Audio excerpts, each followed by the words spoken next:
हजुर साथीहरु, नेपाल सरकार राष्ट्रिय परीक्षा बोर्ड सानो ठिमी भक्तपुरको एउटा जरुरत एउटा चाहिँ नोटिस आएको छ।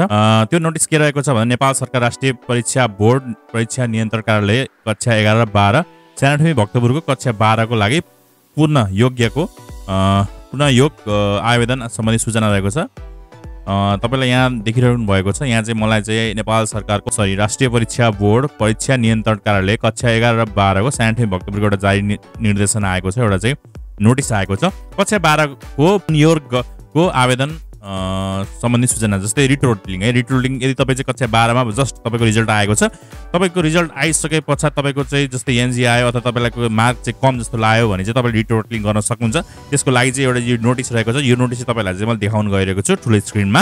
र साथै तपाईँले यहाँ देखिरहनु भएको छ राष्ट्रिय परीक्षा बोर्ड परीक्षा नियन्त्रण कार्यालय सानो ठिमी भक्तपुरद्वारा 2082 साल वैशाख 21 गते आइजन देखि जेठको 2 गतेसम्म सञ्चालन भएको कक्षा 12 को नियमित आंशिक परीक्षार्थीहरूको परीक्षाफल राष्ट्रिय परीक्षा बोर्डको मिति 2082 साल 4 महिना 19 गते हिजोका दिन गतेको निर्णय अनुसार प्रकाशित हुँदा नतिजामा चित्त नबुझी पुनर्योग लागि निवेदन दिने चाहने परीक्षार्थीले मिति 2082 साल 4 महिना 29 गते भित्र निम्नानुसारको अनलाइन फारम भरी निवेदन दिनुहुन सम्बन्धित सबैको जानकारीको लागि यो सूचना प्रकाशन गरिएको छ भनेको छ। अनलाइन फारम भर्ने प्रक्रिया रहेको छ।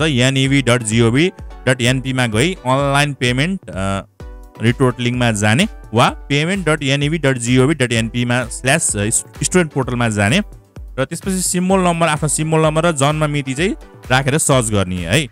र कुन विषयमा रिटोटल गर्ने हो सो विषय अगाडि टिक लाउने, त्यसपछि डिजिटल वालेटबाट पेमेन्ट गर्ने, त्यसपछि प्राप्त हुने कन्फर्मेसन मेसेजलाई सेभ गरेर राख्ने, रिजल्टको का लागि बोर्डको वेबसाइट www.neb.gov.np मा हेर्ने, रिटोटलिङको लागि निवेदन दिने समयावधि मिति 2082 साल 4 महिना 20 गते दिउँसो 1 बजेदेखि मिति 2082 साल 4 महिना 29 गते साँझ 5 बजेसम्म कायम गरिएको छ। परीक्षा नियन्त्रण मिति 2082 साल 4 महिना 19 गते रहेको छ है। साथै तपाईले चाहिँ अब नै तत्काल नै गर्न सक्नुहुन्छ रिटोटलिङ। त्यसको लागि चाहिँ प्रोसेसहरु चाहिँ रहेको छ।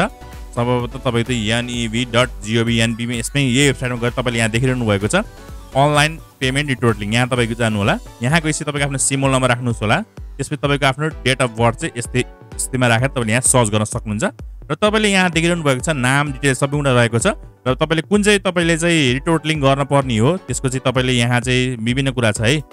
यहाँ तपाईको चाहिँ नामदेखि लिएर डिओबी रहेको छ, स्कुलको नाम रहेको छ, यो आफ्नो कन्फर्म गर्नु होला। त्यसपछि तपाईको सिम्बोल नम्बर, फी कोडहरु, त्यसपछि payment item tick the required item भनेको छ। तपाईको यो चाहिँ सब्जेक्ट रहेको छ Nepali, English, social studies, accounting, economic, commerce, science है। अनि एमाउन्ट रहेको छ पर तपाईले रिटोटलिङ गर्दाखेरि पर चाहिँ तपाईको एउटाको 500 रुपैयाँ लाग्छ। त्यसै तपाईले कम्प्युटर साइन्सको अब रिटोटलिङ गर्न पर्यो भने यहाँ तपाईले गएर पे बाइ युजिङ ई-सेवा अथवा पे बाइ युजिङ करेन्ट आइपीएस अथवा पे बाइ खल्ती अथवा आइएमपी कुनै एउटा डिजिटल वालेटमा तपाईले लगइन गरेर सिम्पली आफ्नो चाहिँ लगइन क्रेडेन्सियलहरु चाहिँ तपाईको लगइन आइडी पासवर्डहरु हालेर तपाईले चाहिँ युज गर्न सक्नुहुन्छ। मैले सिम्पली यहाँ तपाईलाई देखाउँछु। पे बाइ ई-सेवा गर्छु। ई-सेवा गरेपछि तपाईलाई यस्तो खाले आउँछ। तपाईको आफ्नो आइडी र तपाईको पासवर्ड हालेर सिम्पली लगइन गरेर तपाईले यहाँ चाहिँ 500 रुपैयाँ चाहिँ तपाईले तिर्न सक्नु हुनेछ।